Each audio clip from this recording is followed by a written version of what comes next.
إن الحمد لله نحمده ونستعينه ونستغفره ونعوذ بالله من شرور أنفسنا وسيئات أعمالنا من يهده الله فلا مضل له ومن يضلل فلا هادي له وأشهد أن لا إله إلا الله وحده لا شريك له وأشهد أن محمدا عبده ورسوله أما بعد فإن خير الكلام كلام الله وخير الهدي هدي محمد صلى الله عليه وسلم وشر الأمور محدثاتها وكل محدثة بدعة وكل بدعة ضلالة وكل ضلالة في النار أما بعد.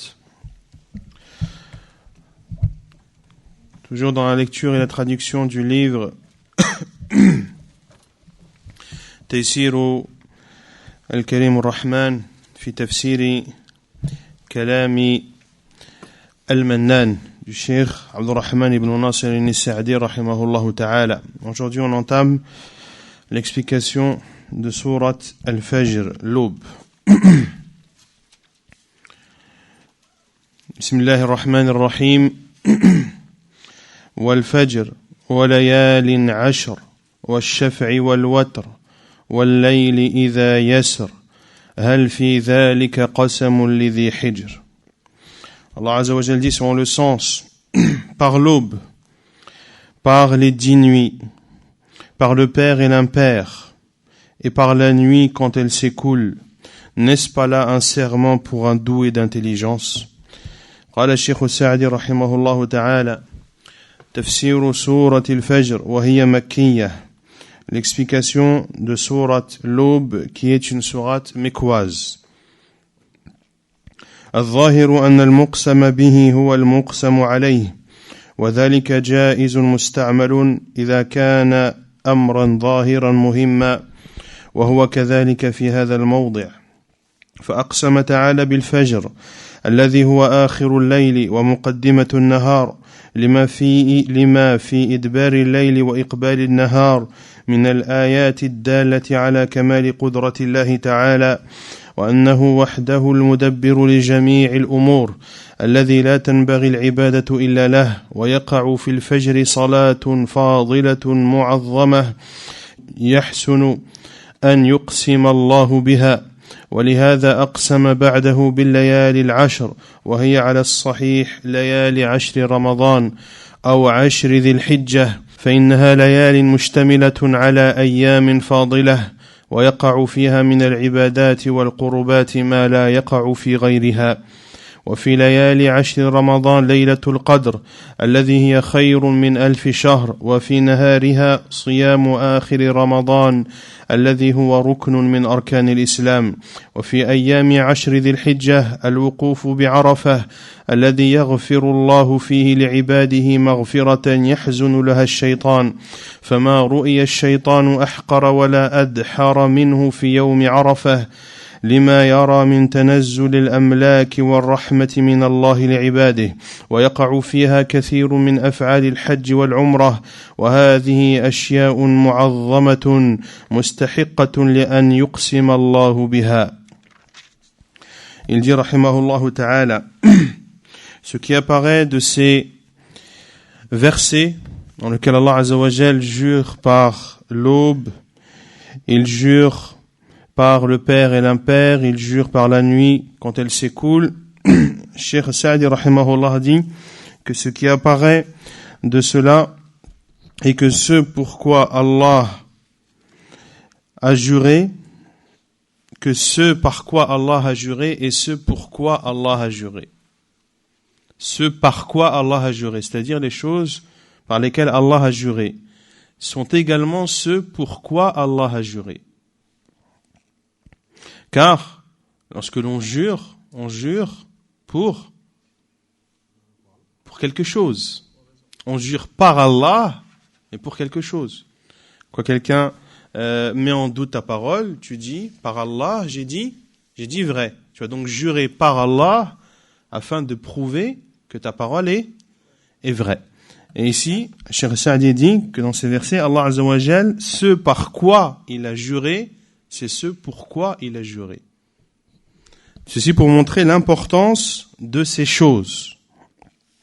Ainsi, Allah Azza wa Jal a juré par l'aube, qui est la fin de la nuit et le début du jour.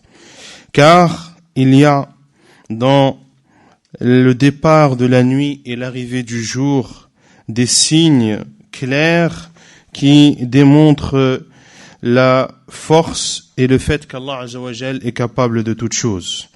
Cela prouve également, c'est-à-dire il y a dans le fait que la nuit s'en aille et que le jour arrive, il y a une preuve qu'Allah Azza wa Jal est le seul qui administre toutes choses. C'est le seul qui mérite d'être adoré. Et a lieu pendant l'aube une prière qui a un immense mérite. Et c'est pour cela qu'Allah Azza wa Jal a juré par cela. Allah Azza wa Jal a ensuite juré par les 10 nuits, qui sont, selon les avis les plus authentiques, les 10 nuits du Ramadan. Les 10 dernières nuits du Ramadan. Ou les 10 jours de Dhul Hijjah, c'est-à-dire les 10 premiers jours de Dhul Hijjah. Car ce sont des nuits qui comportent des jours méritoires et il y a dans ces jours des adorations et des moyens de se rapprocher d'Allah Azza wa Jal qui n'existent pas dans les autres jours. Puis le cheikh détaille cela en disant que dans les 10 dernières nuits du Ramadan, il y a la nuit de l'Qadr, qui est une nuit meilleure que 1000 mois. Et durant les journées de ces 10 derniers jours, il y a le jeûne de la fin du Ramadan, un jeûne qui est un pilier de l'islam. Et concernant les 10 jours de Dhul Hijjah, il y a, durant ces 10 jours, la station de Arafah, un jour dans lequel Allah Azza wa Jal pardonne à ses serviteurs, un pardon qui attriste le diable. Et le diable n'a jamais été vu aussi humilié et aussi rabaissé que le jour de Arafat, lorsqu'il voit la descente des anges et la descente de la miséricorde d'Allah Azza wa Jal sur ses serviteurs. Et durant ces 10 premiers jours de Dhul Hijjah, il y a également de nombreuses adorations en rapport avec le Hajj et la Umrah. Et tout ceci sont des choses importantes qui méritent qu'Allah Azza wa Jal jure par celles-ci. Et bien entendu, cela est propre à Allah Azza wa Jal de jurer par quelconque de ses créatures. Quant aux êtres humains, ils ne se doivent de jurer que par Allah subhanahu wa ta'ala. ثم قال والليل إذا يسر أي وقت سريانه وإرخائه ظلامه على العباد فيسكنون ويستريحون ويطمئنون رحمة منه تعالى وحكمة. هل في ذلك المذكور قسم لذي حجر أي لذي عقل؟ نعم، بعض ذلك يكفي لمن كان له قلب أو ألقى السمع وهو شهيد. Puis Cheikh Saadi dit, et Allah Azza wa Jal dit, par la nuit quand elle s'écoule, c'est-à-dire par la nuit lorsqu'elle couvre de son obscurité les serviteurs. Ainsi, les gens deviennent sereins, les gens se reposent et deviennent apaisés, et ceci est de la part d'Allah Azza wa Jal une miséricorde et une sagesse. N'est-ce pas là, c'est-à-dire dans ce qui a été cité, tout ce qui a été cité, n'est-ce pas un serment pour celui qui est doué d'intelligence? C'est-à-dire, n'y a-t-il pas dans cela un rappel pour celui qui a une raison? La réponse est oui. Une partie seulement de cela suffit pour celui qui détient un cœur, pour celui qui prête l'oreille et qui est témoin. ثم قال تعالى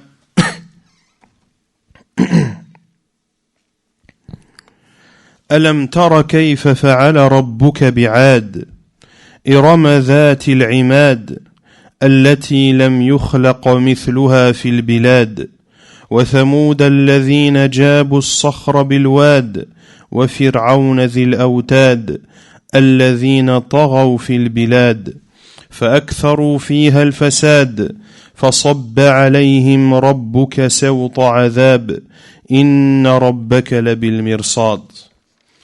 Puis Allah subhanahu wa ta'ala dit selon le sens: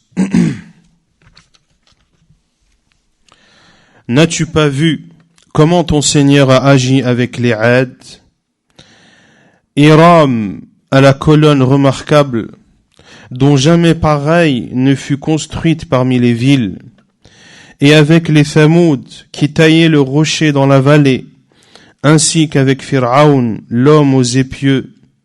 Tous étaient des gens qui transgressaient dans leur pays, et y avaient commis beaucoup de désordre. Donc ton Seigneur déversa sur eux un fouet de châtiment, car ton Seigneur demeure aux aguets. قال الشيخ السعدي رحمه الله تعالى: يقول تعالى: ألم ترى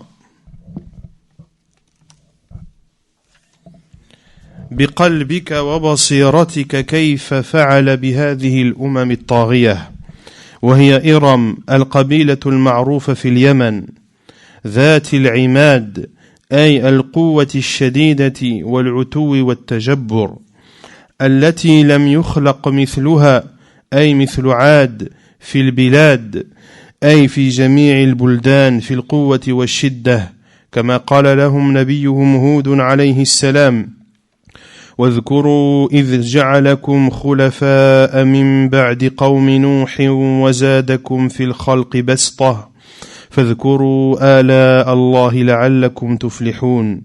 وثمود الذين جابوا الصخر بالواد، أي وادي القرى، نحتوا بقوتهم الصخور فاتخذوها مساكن. وفرعون ذي الأوتاد، أي ذي الجنود الذين ثبتوا ملكه كما تثبت الأوتاد ما يراد إمساكه بها، الذين طغوا في البلاد. هذا الوصف عائد إلى عاد وثمود وفرعون ومن تبعهم، فإنهم طغوا في بلاد الله وآذوا عباد الله في دينهم ودنياهم، ولهذا قال: فأكثروا فيها الفساد، وهو العمل بالكفر وشعبه من جميع أجناس المعاصي، وسعوا في محاربة الرسل وصد الناس عن سبيل الله، فلما بلغوا من العتو ما هو موجب لهلاكهم أرسل الله عليهم من عذابه ذنوبا وسوط عذاب. إن ربك لبالمرصاد لمن عصاه يهمله قليلا ثم يأخذه أخذ عزيز مقتدر. Il dit rahimahullah, Allah Azza wa Jal dit: N'as-tu pas vu par ton cœur et ta clairvoyance ce qu'ont subi les peuples qui ont commis la tyrannie, qui sont Iram, cette tribu connue au Yémen, Dhat il-Imad, à la colonne remarquable, c'est-à-dire à la force considérable. Ils avaient une force considérable, de même qu'ils étaient orgueilleux et qu'ils opprimaient. Allati lam yukhlaq mithluha, personne ne fut créé aussi fort que sur terre, c'est-à-dire aussi fort que Ad. Sur terre, c'est-à-dire dans l'ensemble des pays, dans l'ensemble des terres, comme l'a dit leur prophète Hud alayhi salam, car Ad est le peuple de Hud alayhi salam. Lorsque Hud alayhi salam leur a dit: et rappelez-vous quand il vous a fait succéder au peuple de Nuh, وَاذْكُرُوا إِذْ جَعَلَكُمْ خُلَفَاءَ مِنْ بَعْدِ قَوْمِ نُوحٍ, et qu'il a accru votre corps en hauteur. فَاذْكُرُوا آلَاءَ اللَّهِ لَعَلَّكُمْ تُفْلِحُونَ. Eh bien, rappelez-vous les bienfaits d'Allah afin que vous réussissiez. Ainsi, le peuple de Ad, Allah Azza wa Jal leur avait donné une force considérable. Comme il a dit Allah Azza wa Jal dans un autre verset, lorsqu'ils ont dit Man ashaddu minna quwwa, qui est plus fort ou qui a plus de force que nous. Et Allah Azza wa Jal a répondu Alam ya'lamu anna Allah alladhi khalaqahum huwa ashaddu minhum quwwa. Ne savent-ils pas qu'Allah qui les a créés est bien plus fort qu'eux. Puis Allah Azza wa Jal dit Wa thamoud alladhina jabu as-sakhra bil wad. Et Thamoud qui taillait le rocher dans la vallée, c'est-à-dire dans la vallée de l'Qura. Ils ont ainsi taillé par leur force les rochers et ils en ont fait des demeures pour eux. Et ils en ont fait des demeures pour eux. Wa fir'aun dhil awtad. Ainsi qu'avec Pharaon, l'homme, ici c'était traduit l'homme aux épieux.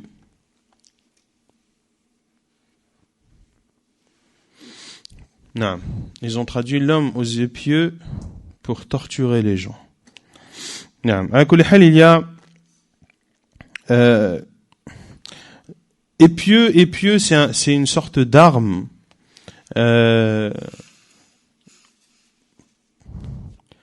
Qui est une sorte de petite lance d'à peu près 1 mètre avec un bout en fer. C'est une arme, et moi j'aurais plus traduit cela. Al-Awtan, on le traduit plus par un piquet. Un piquet comme cela est connu dans la langue arabe, que Al-Awtad, qui est le pluriel de Watad, qui est un piquet qui peut être en bois ou qui peut être en métal. Et on peut châtier avec un piquet. Et le fait d'utiliser le terme piquet, permet de pouvoir comprendre ce verset ou ce terme al-awtad comme les mufassirin l'ont expliqué. À savoir que c'est quelque chose, que c'est l'armée par laquelle ou à travers laquelle le Pharaon a stabilisé et a rendu stable son pouvoir et son royaume. Grâce à son armée, il gardait son pouvoir. Et c'est le sens de Awtad, car un piquet permet de stabiliser une chose et de faire que cette chose ne bouge pas et reste fixe. On utilise des piquets pour fixer une tente. Et en arabe, le terme Awtad est aussi utilisé dans des expressions. Par exemple, Watadul Balad, le piquet du pays, ce sont leurs dirigeants, leurs gouverneurs. Les piquets de la bouche, par exemple, ce sont les dents. À kulli hal, c'est utilisé dans le sens de stabiliser une chose. Et ici, les mufassirin ont dit al-awtad, c'est-à-dire c'est l'armée de Pharaon par laquelle il gardait et rendait son pouvoir stable et son royaume stable. Comme le dit Cheikh Saadi, comme les piquets rendent stable ceux avec quoi on veut les attacher. Ce que l'on veut attacher avec ces piquets. Et l'autre explication donnée par les mufassirin, que Cheikh Saadi n'a pas cité, mais que l'on comprend de la traduction du Mosra pour torturer les gens. Car certains mufassirin ont dit que Pharaon et son armée utilisaient des piquets pour torturer son peuple et ceux qui ne voulaient pas lui obéir. Alladhina taghaw fil bilad, ceux qui ont transgressé dans les pays. Et ceux qui ont transgressé, Allah Azza wa Jal parle à la fois de Ad, le peuple de Hud, Thamoud, le peuple de Salih, Pharaon et ceux qui les ont suivis. Car ils ont effectivement transgressé les limites d'Allah dans les pays d'Allah et ils ont fait du mal aux serviteurs d'Allah à la fois dans leur religion et dans leur vie d'ici-bas. Dans leur religion, en les appelant à mécroire en Allah Azza wa Jal, et dans leur vie, en ne leur permettant pas de vivre de façon stable et convenable. وَلِهَذَا قال, pour cela qu'Allah Azza wa Jal a dit, ils ont semé beaucoup de désordre. فَأَكْثَرُوا فِيهَا الْفَسَادِ. Et ce désordre, c'est le fait d'avoir diffusé et d'avoir pratiqué la mécréance et toutes les branches de celle-ci, mais également toutes les formes de désobéissance. Ainsi, ils ont combattu les prophètes qui ont été envoyés à eux. Ils ont égaré les gens et les ont éloignés du chemin d'Allah. Et lorsqu'ils ont atteint dans leur arrogance et dans leur mal le degré qui imposait leur destruction, Allah subhanahu wa ta'ala a alors envoyé son châtiment, déversa sur eux un fouet de châtiment. Sawta adhab, fasabba alayhim rabbuka sawta adhab. Un fouet de châtiment, et ceci est une expression en arabe qui montre la dureté de ce châtiment. Et que, comme l'ont dit d'autres mufassirin, que lorsque l'on dit que l'on châtie quelqu'un avec un fouet, c'est que l'on a utilisé la pire manière de châtier. Inna rabbaka labil mirsad, ton Seigneur demeure aux aguets. C'est-à-dire que ton Seigneur est aux aguets vis-à-vis de ceux qui lui désobéissent. Yumhiluhu qalila. Yumhiluhu, c'est-à-dire qu'Allah Azza wa Jal le laisse un court instant. Celui qui désobéit, Allah Azza wa Jal le laisse. Il le laisse, mais Allah Azza wa Jal n'oublie pas. Pour cela que si cette personne ne revient pas, si cette personne ne se repent pas, eh bien, il se peut qu'Allah Azza wa Jal le saisisse de son châtiment. Et cela montre la puissance d'Allah Azza wa Jal et le fait qu'il est capable de toute chose. C'est pour ça que l'on dit Inna Allah yumhil wa la yuhmil, qu'Allah laisse mais n'oublie pas.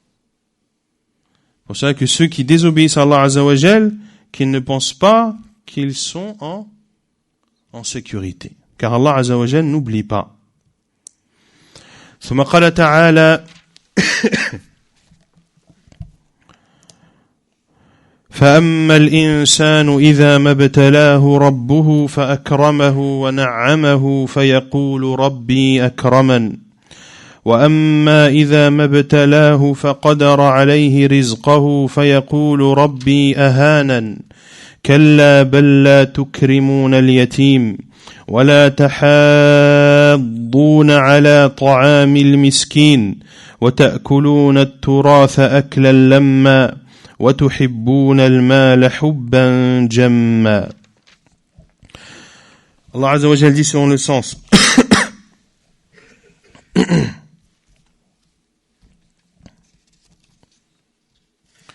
quant à l'homme, lorsque son Seigneur l'éprouve en l'honorant et en le comblant de bienfaits, il dit « Mon Seigneur m'a honoré ». Mais au contraire, quand il l'éprouve en lui restreignant sa subsistance, il dit « Mon Seigneur m'a avili ». Mais non, c'est vous plutôt qui n'êtes pas généreux envers les orphelins, qui ne vous incitez pas mutuellement à nourrir le pauvre, qui dévorez l'héritage avec une avidité vorace et aimez les richesses d'un amour sans borne. قال الشيخ السعدي رحمه الله يخبر تعالى عن طبيعة الإنسان من حيث هو وأنه جاهل ظالم لا علم له بالعواقب يظن الحالة التي تقع فيه تستمر ولا تزول يظن أن إكرام الله في الدنيا وإنعامه عليه يدل على كرامته عنده وقربه منه وأنه إذا قدر عليه رزقه أي ضيقه فصار بقدر قوته لا يفضل منه أن هذا إهانة من الله له فرد الله عليه هذا الحسبان بقوله كلا أي ليس كل من نعمته في الدنيا فهو كريم علي ولا كل من قدرت عليه رزقه فهو مهان لدي وإنما الغنى والفقر والسعة والضيق ابتلاء من الله وامتحان يمتحن به العباد ليرى من يقوم له بالشكر والصبر فيثيبه على ذلك الثواب الجزيل ممن ليس كذلك فينقله إلى العذاب الوبيل وأيضا فإن وقوف همة العبد عند مراد نفسه فقط من ضعف الهمة ولهذا لا مهم الله على عدم اهتمامهم بأحوال الخلق المحتاجين. Allah Azza wa Jal informe dans ces versets sur la nature de l'être humain en tant que tel et que l'être humain est ignorant et injuste. Il n'a pas de science sur les conséquences. Il ne connaît pas les conséquences. Il pense que la situation dans laquelle il est perdurera et n'est pas amenée à disparaître. Il pense que le fait qu'Allah Azza wa Jal l'honore dans cette vie d'ici-bas et le comble de bienfaits est une preuve qu'il est noble auprès d'Allah et qu'il est proche de lui. Et que lorsqu'il restreint sa subsistance, c'est-à-dire lorsqu'Allah Azza wa Jal diminue sa subsistance à cet être humain, de telle sorte que sa subsistance soit suffisante pour ses besoins sans en rajouter, il pense que cela est un rabaissement d'Allah vis-à-vis de lui. Allah Azza wa Jal a donc répondu à cette façon de penser en disant qu'Allah, mais non. Tout ce que je comble de bienfaits dans cette vie d'ici-bas n'est pas forcément noble auprès de moi. De même que tous ceux à qui j'ai baissé la subsistance et j'ai diminué la subsistance ne sont pas humiliés auprès de moi. Mais la richesse et la pauvreté, la largesse et l'étroitesse sont des épreuves d'Allah Azza wa Jal. Ce sont des examens, des épreuves à travers lesquelles Allah Azza wa Jal éprouve ses serviteurs, afin de voir qui parmi eux sera reconnaissant et patient et le rétribuera de la meilleure des récompenses de celui qui n'est pas ainsi, c'est-à-dire qui n'est pas reconnaissant et patient, afin qu'il l'emmène dans le châtiment dur. Puis Cheikh Sa'di rahimahullah ta'ala dit, et quant à la volonté de la personne, si elle se restreint à cette même personne, cela prouve la faiblesse de cette motivation et de cette volonté. Pour cela qu'Allah Azza wa Jal a critiqué celui qui ne se préoccupe pas de la situation des autres créatures dans le besoin. Et il dit, فقال كلا بل لا تكرمون اليتيم الذي فقد أباه وكاسبه واحتاج إلى جبر خاطره والإحسان إليه فأنتم لا تكرمونه بل تهينونه وهذا يدل على عدم الرحمة في قلوبكم وعدم الرغبة في الخير ولا تحاضون على طعام المسكين أي لا يحض بعضكم بعضا على إطعام المحاوج من المساكين والفقراء وذلك لأجل الشح على الدنيا ومحبتها الشديدة المتمكنة من القلوب ولهذا قال وتأكلون التراث أي المال المخلف أكلا لما أي ذريعا لا تبقون على شيء منه وتحبون المال حبا جما أي كثيرا شديدا وهذا كقوله تعالى بل تؤثرون الحياة الدنيا والآخرة خير وأبقى وكقوله تعالى كلا بل تحبون العاجلة وتذرون الآخرة. Puis Allah Azza wa Jal dit, on dit Cheikh Sa'di, qu'Allah a critiqué ceux qui ne se préoccupent pas des autres créatures dans le besoin et il dit, mais non, c'est plutôt vous qui n'êtes pas généreux envers les orphelins. l'orphelin, envers l'orphelin, celui qui a perdu son père et celui qui lui donne la subsistance. Ainsi, en islam, l'orphelin est celui qui a perdu son père. Un orphelin qui a perdu son père, donc celui qui lui donne la subsistance, car qui a le devoir de subvenir aux besoins de ses enfants, c'est le père. Et ceci beaucoup ne le savent pas, même s'il divorce. Même s'il divorce avec sa femme, il se doit de subvenir aux besoins de ses enfants. Un orphelin donc qui a perdu son père et celui qui lui donne la subsistance, un ikasibah, celui qui lui donne de quoi subvenir à ses besoins, et qui a donc besoin de soutien et de réconfort et qui a besoin que l'on soit bienfaisant envers lui. Puis Cheikh Saadi dit, mais vous ne l'honorez pas, bien au contraire, vous l'humiliez. Et ceci est une preuve que vous n'avez pas de miséricorde dans vos cœurs et que vous n'avez pas de volonté à faire le bien. وَلَا تَحَاضُّونَ عَلَى طَعَامِ الْمِسْكِينِ.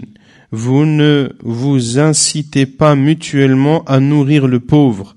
C'est-à-dire que les uns les autres, vous ne vous motivez pas et vous ne vous conseillez pas de donner et de nourrir ceux qui sont dans le besoin parmi les pauvres et les nécessiteux. Et ceci à cause de votre avarice. Ceci à cause de votre avarice et à cause de votre grand amour de cette vie d'ici-bas qui a pris place dans vos cœurs. Pour cela qu'Allah Azza wa Jalla a dit وَتَأْكُلُونَ التُّرَاثِ, et vous dévorez l'héritage. Al-mal al-mukhallaf, c'est-à-dire les biens qui ont été légués. أَكْلًا لَمَّا, et vous dévorez l'héritage avec une avidité vorace. C'est-à-dire que vous ne laissez rien. Vous ne laissez rien de cet héritage. Et comme on dit d'autres mufassirin, c'est le fait de manger sa part et la part des autres et de ne pas se poser la question si ce que l'on consomme de l'héritage est autorisé, est licite ou illicite. وَتُحِبُّونَ الْمَالَ حُبًّا جَمًّا, et vous aimez les richesses d'un amour sans borne, c'est-à-dire vous aimez les richesses d'un grand amour. Et ceci, comme l'a dit Allah Azza wa Jal dans d'autres versets, dans les versets 16 et 17 de Surat Al-A'la, que l'on a déjà expliqué, بَلْ تُؤْثِرُونَ الْحَيَاةَ الدُّنْيَا, vous préférez la vie d'ici-bas, وَالْآخِرَةُ خَيْرٌ وَأَبْقَى, et l'au-delà est meilleur et plus durable. Et comme dans la parole d'Allah Azza wa Jal dans Surat Al-Qiyamah, les versets 20 et 21, كَلَّا بَلْ تُحِبُّونَ الْعَاجِلَةَ, au contraire, vous préférez la vie éphémère et vous délaissez l'au-delà. ثم قال تعالى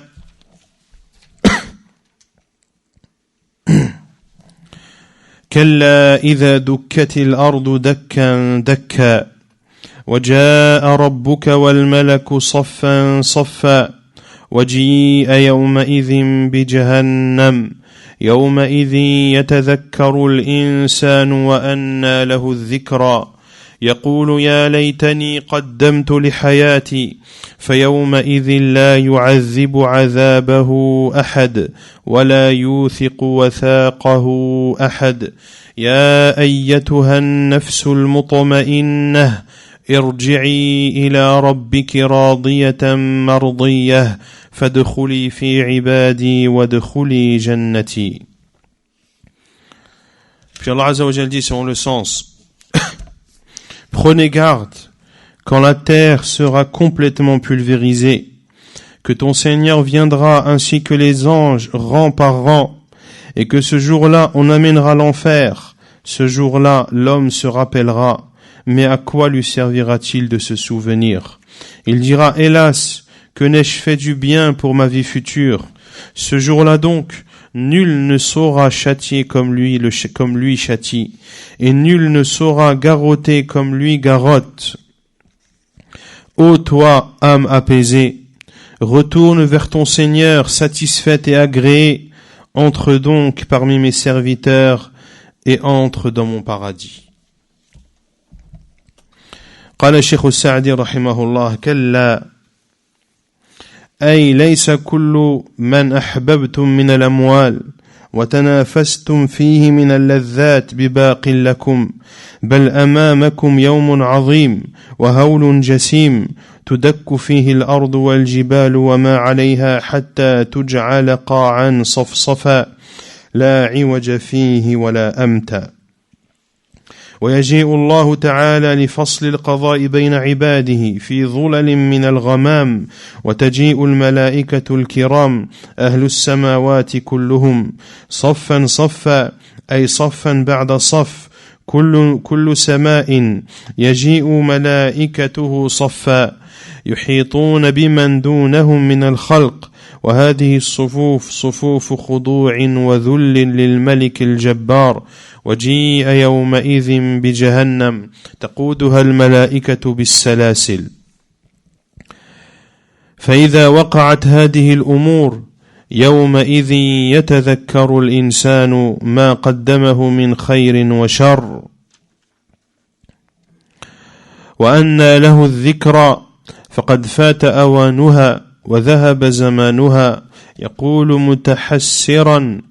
يقول متحسرا على ما فرط في جنب الله يا ليتني قدمت لحياتي الدائمة الباقية عملا صالحا كما قال تعالى يقول يا ليتني اتخذت مع الرسول سبيلا يا ويلتى ليتني لم أتخذ فلانا خليلا وفي الآية دليل على أن الحياة التي ينبغي السعي في أصلها وكمالها وفي تتميم لذاتها هي الحياة في دار القرار فإنها دار الخلد والبقاء فيومئذ لا يعذب عذابه أحد لمن أهمل ذلك اليوم ونسي العمل له ولا يوثق وثاقه أحد فإنهم يقرنون بسلاسل من نار ويسحبون على وجوههم في الحميم ثم في النار يسجرون فهذا جزاء المجرمين